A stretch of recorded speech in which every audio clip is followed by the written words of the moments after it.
Good morning students. आपको घातांक chapter में आज हम एक्सरसाइज 3B पढ़ाने जा रहे हैं। देखिए 3B एक्सरसाइज में क्या है, कह रहा था 8 इंटू 8 इंटू 8 इंटू 8 इंटू 8 को 2 का आधार मान के सॉल्व करना है। यानी आधार जो होना चाहिए वो 2 होना चाहिए और घात कुछ भी होनी चाहिए।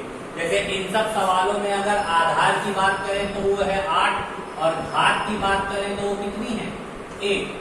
ये सारे सवालों में यही कंडीशन है। तो सवाल का में उसका कहना था आधार किसका होना चाहिए, आधार 2 का होना चाहिए। यानी 8 आधार को हमें नहीं रखना है। तो सबसे पहले ये एक पावर मैंने मिटा दी, जिससे आपको समझ में आए कि आधार क्या होता है और घात क्या होता है। अब देखिए एक एक करके चेंज करिए। इस 8 को हम लोग क्या लिख सकते हैं, 2 की पावर 3। 2 को 3 बार लिखेंगे तो 8 आ जाएगा, 2 इंटू 2 इंटू 2। वैसे इस 8 को भी क्या लिख सकते हैं, 2 की पावर 3। सेम प्रोसेस इस वाले 8 को भी 2 की पावर 3, इसके बगल वाले 8 को भी 2 की पावर 3 और लास्ट में जो 8 लिखा है उसको भी 2 की पावर 3। ठीक है, ये हमने लिख दिया। देखिए सबका आधार 2 बन गया और आधार हमें 2 बनाना था। अब देखिए हमको पता है अगर आधार समान हो तो घातें क्या होती हैं, जुड़ जाती हैं। तो सभी घातों को जोड़ दीजिए। 2 की घात 3, 3 प्लस 3 प्लस 3 प्लस 3 प्लस 3 यानी 3 प्लस 3 प्लस 3 प्लस 3 और प्लस 3। ये देखिए हमने सबको जोड़ दिया। जोड़ने पे 2 की घात कितनी आ गई, 3 3 6 3 9 12 और 15 यानी 2 की घात 15। ये हमारा क्या हो गया स्टूडेंट, आंसर। सवाल किसकी घात में बन गया, 2 की घात। अगला क्वेश्चन देखिए 25 इंटू 25 इंटू 25 इंटू 25 को 5 के आधार मानकर सॉल्व करना है। इस पे की घात क्या है 25 की 1। क्यों 1 है, हमको पता है कि किसी भी संख्या के ऊपर अगर कोई घात न लगी हो इसका मतलब वो 1 होती है। तो हटा दीजिए फिर इस 1 को, ये हमने समझाने के लिए आपको लिखा। देखिए 25 को क्या लिख सकते हैं हम लोग, 5 इंटू 5 यानी 5 की पावर 2। दूसरे वाले 25 को भी 5 की पावर 2, तीसरे वाले 25 को भी 5 की पावर 2 और लास्ट में जो 4th वाला 25 है उसको भी 5 की पावर 2। अब देखिए सबका आधार 5 बन गया। ठीक, अब आधार समान हो, मल्टीप्लाई हो रहा हो तो घातें जुड़ जाती, घातें जोड़ दीजिए। 2 प्लस 2 प्लस 2 प्लस 2 कितना आ गया, 5 की पावर 2, 2 4 2 6 2 8, 5 की पावर 8। ये हमारा दूसरे वाले का भी आंसर कंप्लीट हो गया। अब तीसरा क्वेश्चन देखिए 27 इंटू 27 27 इंटू 27। इसको किस पे कन्वर्ट करना है, 3 आधार मानकर, यानी आधार हमारा 3 होना चाहिए। ठीक है, 27 को क्या लिख सकते हैं, 3 3 9 3 27, 3 की पावर 3 लिख सकते हैं। जैसे 3 इंटू 3 इंटू 3 करेंगे 27 आएगा। इसको भी 3 की पावर 3, इसके बगल वाले 27 को भी 3 की पावर 3 और इसके बगल वाले 27 को भी 3 की पावर 3।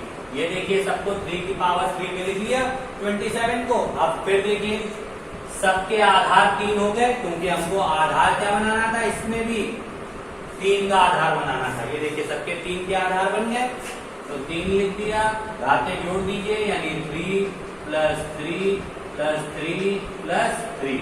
इसको हम क्या लिख सकते हैं, 3 की पावर 3 3 6 3 9 3 12, 3 की पावर। ये हम लोग घाते प्लस करते हैं, मल्टीप्लाई मत करिएगा।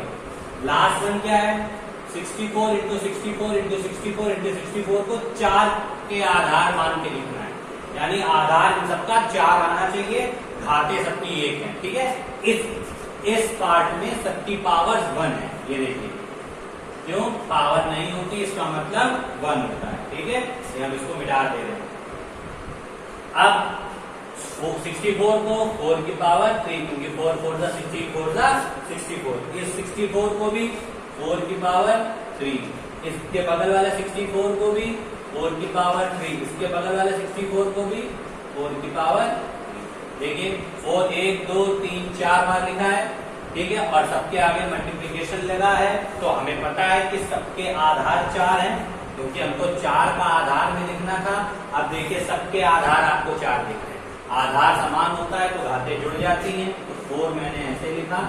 अब पावर सबकी ऐड करिए, 3 plus 3 plus 3 plus 3, 3 plus 3 plus 3 plus 3 3 3 9 27 27 into 3 3 6 3 9 3 12, sorry वो मल्टीप्लाई नहीं करना है, ऐड करना है।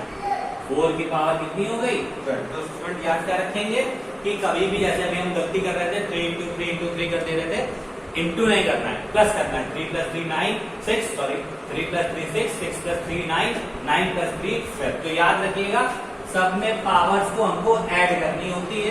तो ये आपका हमने सीखा आधार बनाना कि बड़ी संख्या है अगर जिस आधार में कह रहा है उस आधार में कैसे कन्वर्ट करते हैं, ये हमने सीख लिया। इन क्वेश्चंस को नोट करिए, आगे के क्वेश्चन मैं आपको बताने जा रहा हूं।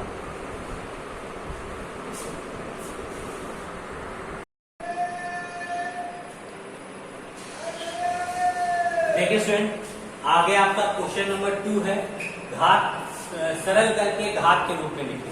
ठीक है, इसमें इक्वेशन को एक सिंपल फॉर्म में लिखना है। सरल करके एक घात के रूप में क्या मतलब होता है, कई सारी संख्याएं दे रखी हैं, उन पे अलग अलग घातें हैं, तो उनको एक करके लिखना है। देखिए तरीका क्या होता है, हमको पता है कि आधार समान हो, गुणा हो रहा हो तो घातें आपस में जुड़ जाती है। देखिए इस संख्या का आधार 3 है, इस संख्या का आधार 3 है और इस संख्या का भी आधार कितना है? 3 है, और सभी में आपस में क्या हो रहा है? गुणा। तो घातें आपस में क्या होंगी? जुड़ जाएंगी। तो देखिए कैसे जुड़ेंगी, 3 सर पे लिखी संख्या घात होती है 3 + 6 प्लस, और ये माइनस का 2 है इसीलिए इसको ब्रैकेट में लिखेंगे। जो डिजिट माइनस में होगी उसको ब्रैकेट में लिखेंगे। नेक्स्ट स्टेप में ब्रैकेट को ओपन करेंगे, 4 + 6 - 2। अब सॉल्व करेंगे, 6 4 10 -2, तो 3 की पावर कितनी हो गई? 8। ये हमारा क्या हो गया बेटा? पहले क्वेश्चन का आंसर। हमने फॉर्मूला क्या अटेम्प्ट किया, क्या लगाया फॉर्मूला कि अगर आधार समान हो, संख्याओं के बीच में गुणे का निशान लगा हो तो घातें आपस में जुड़ जाती हैं। ठीक है, अगर कोई घात माइनस की होती है तो हमको माइनस में लिखना ही पड़ता है, बट नियम प्लस का होता है इसीलिए यहाँ प्लस लगा देते हैं। फिर यहाँ माइनस क्यों आता है? क्योंकि प्लस का मल्टीप्लाई जब इस माइनस के साथ करते हैं तो प्लस माइनस माइनस हो जाता है। ओके स्टूडेंट, समझ में आ गया? नेक्स्ट वन देखिए। नेक्स्ट में क्या है, यहां भाग हो रहा है और यहां गुणा है। एक फिर से नियम याद रखिए, अगर आधार समान हो, भाग हो रहा हो तो घातें घट जाती हैं। ठीक है, भाग के निशान में घातें क्या होती हैं? घट जाती हैं। देखिए यहां पे आधार क्या है? 4, यहां पे आधार क्या है? 4। आधार दोनों के हमें समान दिख गए तो घातें हम घटा देंगे, तो इनको ब्रैकेट में ही लिखिए। 4 की पावर हम डायरेक्ट क्या लिख देंगे? 18 - 12। ठीक है, और 4 की पावर 3 जो बाहर है उसको एज इट इज बना देंगे। इसको सॉल्व करेंगे तो 4 की पावर कितनी आ जाएगी? 6 × 4 की पावर 3। अब ब्रैकेट को हम लोग ओपन कर देंगे, 4 की पावर 6 × 4 की पावर 3। अब फिर से देखिए इन दोनों के आधार आपस में फिर कैसे हैं? समान है, पर अब की गुणे का निशान लगा है, भाग का नहीं। यहाँ भाग का था तो घाते देखिए मैंने माइनस कर दी थी, पर यहाँ गुणे का लगा है इसलिए घाते वापस से हम क्या कर देंगे? प्लस 6 + 3, तो कितनी आ गई? 4 की पावर 9। ये हमारा आंसर नंबर ख हो गया। अब गा देखिए, गा में फिर से आधार कैसा हो गए? समान हो गए। 5/9 इसका भी आधार, 5/9 इसका भी आधार। बीच में किसका निशान लगा है? भाग का। घातें आपस में क्या हो जाएंगी? माइनस हो जाएंगी। तो 5/9 पूरे की घात 6 - 8। ठीक है, देखिए आधार दोनों का 5/9 था, भाग हो रहा था तो घातें हमने यहाँ क्या कर दी? माइनस, क्योंकि गुणे में प्लस होती है घात, अगर आधार समान हो तो और भाग में माइनस हो जाती है। ठीक है, तभी यहाँ पे क्या लग गई? माइनस। तो 5/9 इनको सब्ट्रैक्ट करेंगे तो माइनस की पावर 2 आएगी। हमेशा याद रखिए प्लस माइनस माइनस होता है, but we always put the sign of greater. जो संख्या बड़ी होती है हम निशान उसी का लगाते हैं। तो 8 बड़ा था, 8 के पहले माइनस था इसलिए यहाँ माइनस लगाया। और फिर एक चीज और याद रखिए, निगेटिव में घात कभी छोड़ते नहीं है, इसलिए संख्याओं को पलट दीजिए। आप यहाँ भी आंसर करेक्ट कर सकते हैं, बट सबसे सही आंसर इसका क्या होगा? संख्या को पलट देना 9/5 कर देना और माइनस की घात को किसमें चेंज कर देना, प्लस। ये आपका एग्जैक्ट आंसर बन जाएगा जिसमें किसी तरीके की कोई भी कमी नहीं होगी, क्योंकि घात ऋणात्मक नहीं छोड़ी जाती है। आंसर लिखते समय उसको धनात्मक में परिवर्तित कर देते हैं, और ऋणात्मक घात को धनात्मक में परिवर्तन करने का एक ही नियम होता है, संख्या पलट दी जाए। और इतने का मतलब 9 देखिए नीचे था, अब के 9 कहाँ गया, ऊपर। 5 ऊपर था, 5 कहाँ चला गया नीचे। तो स्टूडेंट मैंने आपको क्वेश्चन नंबर 1 और 2 के 4 सम्स बता दिए हैं। अब आप लोग इसी टाइप के सम्स की प्रैक्टिस कीजिएगा, और आगे दे रखे हैं आपके में 3 सम्स, उनको करिएगा, और जो भी ना समझ में आए मैसेज या कॉल के थ्रू पूछिएगा। Now thank you and have a nice day.